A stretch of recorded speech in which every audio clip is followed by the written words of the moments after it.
Bebang, antay mo ako! Nay, nakauwi na po ako! Kamusta ang unang araw ng pasok mo, Bebang?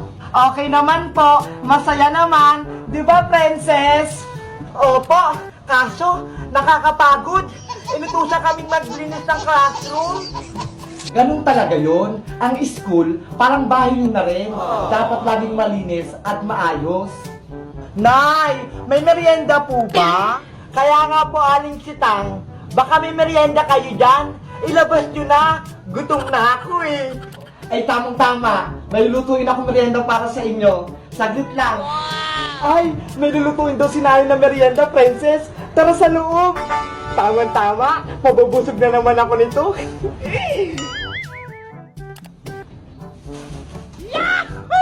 Ano yung lulutuin niyo, Aling Sitang? Ang lulutuin ko ay hotdog bread rolls. Masarap to pang merienda. Wow, pangalan pa lang.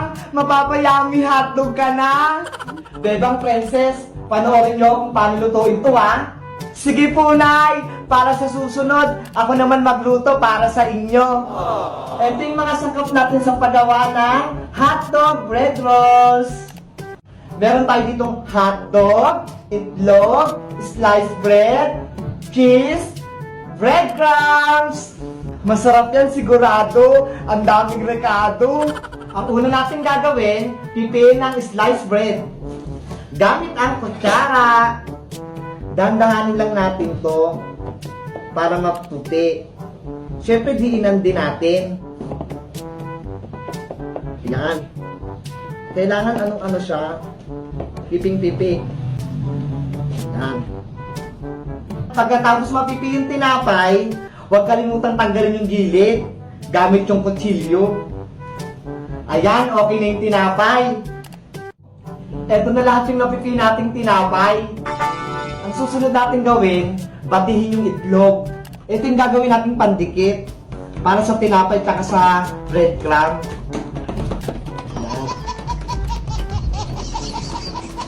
Ayan, sisimulan natin magawa na hotdog bread rolls.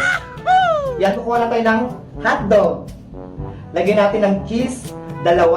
Kasi ito si Princess, ang cheese. Ayan, i-roll lang natin to. Yan, lalagyan natin ng syempre pampatikit, itong itlog. Ayan. Yan, paulit-ulit hanggang sa matapos. Yan. Roll ulit.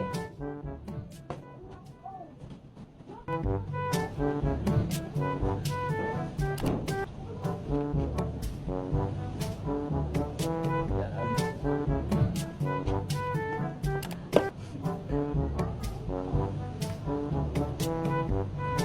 20 minutes later. Ngayon, papagulungin natin siya dito sa breadcrumbs. Pero bago natin yung pagulungin, syempre, lalagyan muna natin siya ng itlog para dumikit.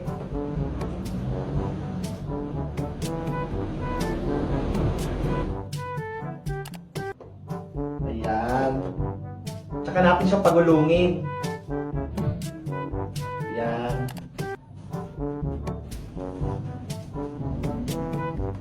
Sarap. Sarap to.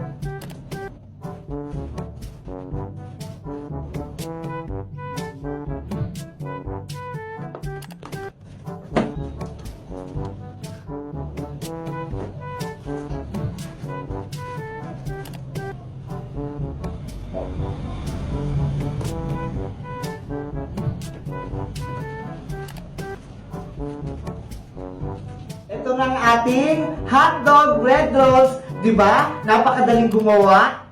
Oo nga po, Nay. Ang daling gayahin. Lutuin mo na, Aling Sitang. Natatakaw na ako eh. Excited ka naman, Princess? Oo, eto na. Pinainit ko lang yung matika. Nakakagutom ko kasing tignan. Ayan na. Magsimula tayo magprito.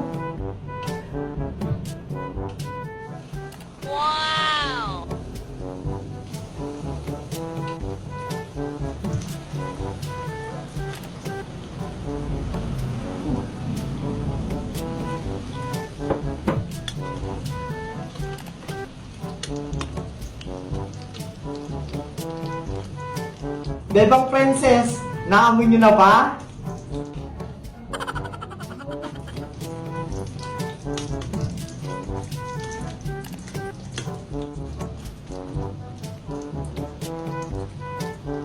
O ayan, okay na to. Yahoo! Sarap.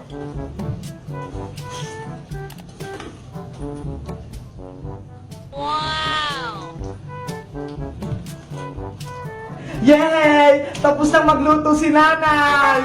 O, eto na, Princess Bebang. Kumuha na kayo.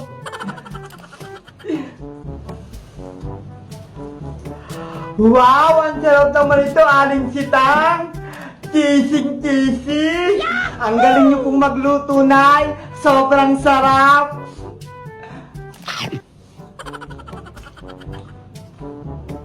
O, diba? Sabi ko sa inyo, magugustuhan niyo tong merienda na to.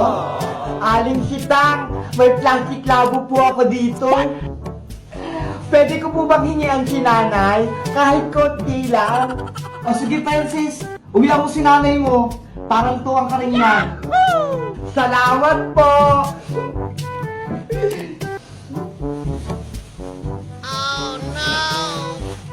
Hala, Princess! Wala ka nang tinira? Inubos mo na? Bibigyan ko pa nga si Iska eh! Ayan! Malapit ang maayos yung tindahan kong maliit!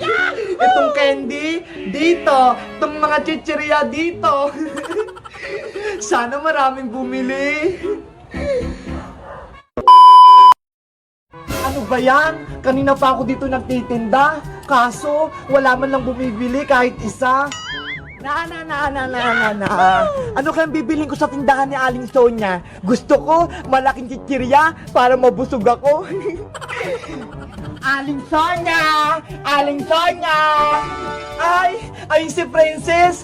Kaya lang, kay Aling Sonia siya bibili. Pabili po! Yuhu! Wala atang tao. Princess, bumibili ka ba? Oo, Bebang, bibili ako ng merienda. Kaso, wala naman bantay dito. Oh, no! Ganun ba? Dito ka na lang bumili sa tindahan ko. Ano? May tindahan ka, Bebang? Oo, meron. Halika rito. Tignan mo. Sige, pupunta ako dyan. Wow! Ang ganda naman ng tindahan mo, Bebang! Ang daming laman! Bumili ka na rito, Princess! Wala naman sa Aling Sonia eh. Sige, bibili ako! Ito, saka itong layo ng malaki! Ang swerte ko naman! Ang dami mong bibilihin, Princess! Siyempre, kaibigan kita eh! Kaya dito na lang ako bibili! Yahoo! Oh, eto na lahat pinamili mo, Princess. 20 lahat, ha? Thank you, Bebang. Oh, ito yung bayad ko. Thank you, Den. A few moments later. Ang sarap dito, Bebang, oh. Favorite ko tong layo na to, eh. Wow! Bumili ka pa sa akin. Marami pa ako niyan. Uy, si Princess at si Bebang yun, ah. Mukhang nagme-merienda. Malapitan nga. Bebang, pengi naman akong chichar mong nakasabi. Hala, binibenta ko to boyong, no? Hindi to libre.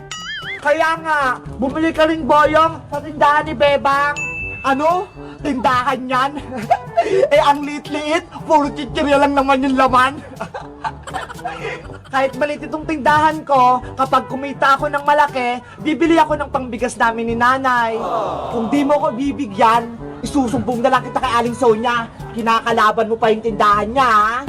Huwag ka naman ganyan kay Bebang. Kawawa naman siya kung papagalitan siya ni Aling Sonia.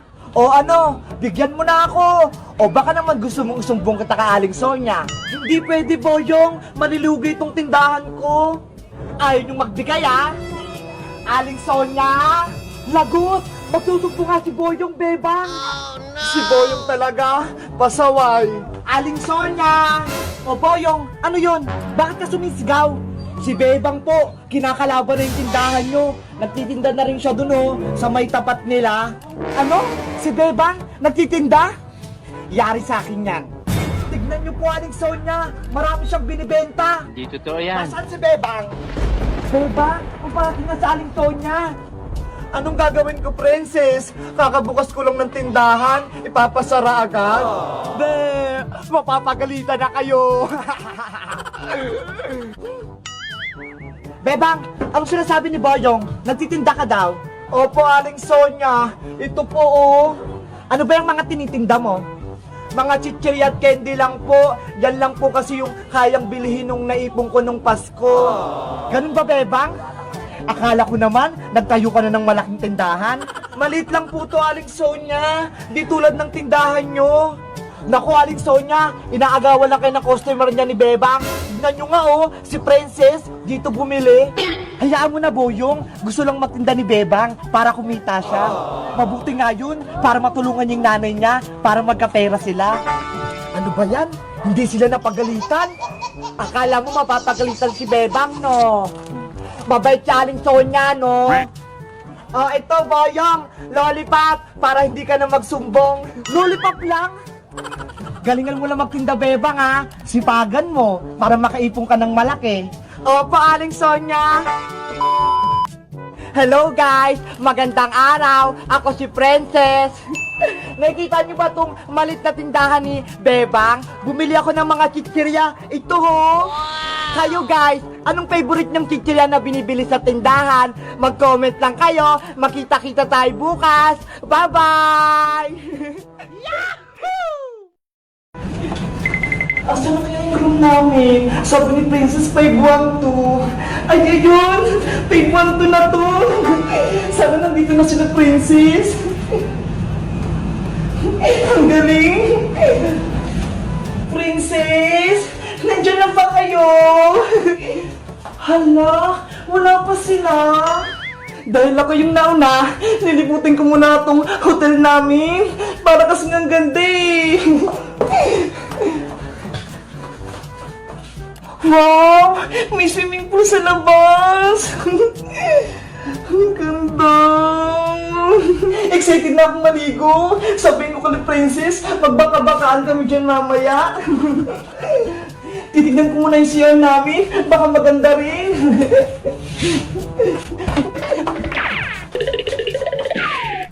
Wow! May swimming pool din! Ang ganda naman dito sa loob. Meron silang malaking batya. Ang galing. Pwede pang humiga. Paano kaya ito gamitin? Guys, alam niyo ba yung pangalan nito? Ngayon ko lang kasi ito nakita eh. Para kasi siyang pwedeng swimingan. Alam niyo ba kung anong pangalan nito? Ang ganda. Parang swimming pool na maliit. Nasa na kaya sila Princess tsaka si Iska? Ang tagal naman nila. Guys, kaya nandito kami sa may hotel kasi birthday ni Iska. Pinadalan siya ng mama niya para dito kami mag-celebrate sa hotel. Ito nga oh, may dala akong cake sa kanya. Batiin niyo si Iska, guys ha. Dahil wala pa si Iska at si Princess, matutulog muna ako dito. Kasi parang masaya matulog dito eh. Ang lambot-lambot. Parang ang lambot. Ang sarap. Ang lamig. Matutulog nga muna ako habang inaantay ko sila para mamaya kakain kami ng cake.